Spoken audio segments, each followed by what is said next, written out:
When I first got into yo-yoing, it was my dream to be sponsored. The idea of joining a team, getting free yo-yos, repping a brand, it's something every yo-yo player dreams of. But the thing is, eventually after getting sponsored and living out that dream, I realized it was about more than just the free yo-yos. It was about being a part of something and having the right support system. And now years later with the launch of YoYoChampion, I'm reflecting on the countless players I've helped level up on stage and achieve their dreams. And it's become clear the time has come to build the YoYoChampion sponsorship team in 2026. And at this year's World Yo-Yo Contest, the first ever junior division took place, giving an opportunity for some of the top up-and-coming talent around the world to compete against each other separate from the pro division. And knowing I'll be sponsoring some players soon, it was the perfect opportunity to do some scouting. Before the division started, I had a chance to talk with some of the players and get to know them a bit better. My name is Campbell and I'm from the Czech Republic. I've been practicing for about 3 months for this contest. Also, I'm pretty good at catching tricks with my teeth. My name is Gio Gan. I'm from California. I'm 10 years old. How long have you been yo-yoing? Like a year and 5 months. I hope I don't place last. I am Claudius Winker.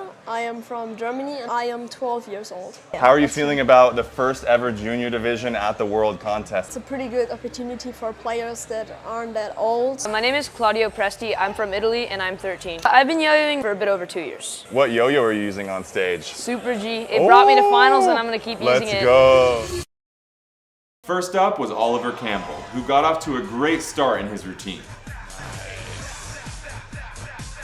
Even at just 12 years old, Oliver was owning the stage like he's in the pro division. He hit his signature trick with his teeth, got the crowd hyped, and went into some perfect 90-degree horizontal. Oh, look at the angle on that horizontal. It's perfectly horizontal. Oliver was making it clear that he's built for You can this. tell he's been practicing. That's where the confidence comes from. Look at that. About halfway through the routine though, Oliver went through a bit of a rough section. From my perspective, it was clear he got just a bit too excited on stage, past the point of keeping his composure during some of the more difficult tricks. My note to him would be to consider this when choosing his tricks to do while he's making his routine. It's always better to play it a bit more on the safe side to ensure the routine is polished without too many mistakes. That being said, I'd give this same advice to some of the top players in the world too. And even after the mistakes, Oliver still managed to end his routine clean. He has an extremely bright future ahead of him if he keeps this up. Next up was Claudio Prey, who showed up with some top-level choreography.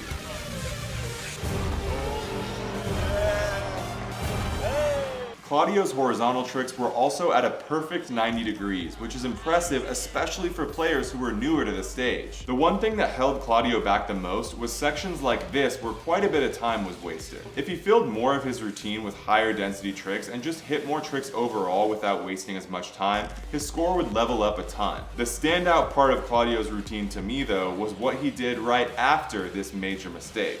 It's easy to get flustered and lose track of your routine after a mistake like that, but Claudio got right back into it and was perfectly on cue with his choreography to end his routine on a strong point. Pro-level moves like that show serious potential for Claudio in his future. Next up was Gio Gan. At just 10 years old, he came out ripping. Don't pause. Press play. Don't pause. And to be honest, I don't know if there's ever been a player this skilled at this young of an age. Look at that.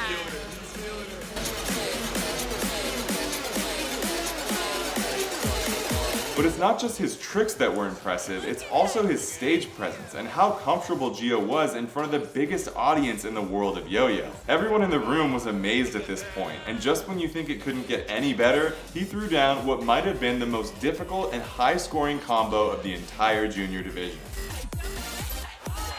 The best thing Gio could do from here is continue to learn as many tricks as possible, so when he starts making longer routines, he can keep up with this high level of play. Next was Claudius Winker, who started his routine looking like he was already in the pro division. The tricks and choreography were on point. And he's coming up. See him going close to the A few mistakes came up after his first combo, but he didn't let that stop him, and that's when he hit the single hardest trick of the division. From there, he kept the momentum going with more hard tricks, but that's when, in my opinion, he took things a bit too far. He started missing most of his tricks at this point, and if Claudius wants to win contests, he's going to have to battle against the temptation of fitting all his most difficult tricks into the routine. Part of the game is playing smart, and if Claudius is willing to do this, he will be a force to be reckoned with. And finally, a player who I actually didn't know about before this contest and who I was extremely impressed with. Let's just let his first trick do the talking. Mache Paladinski. Look at that scar.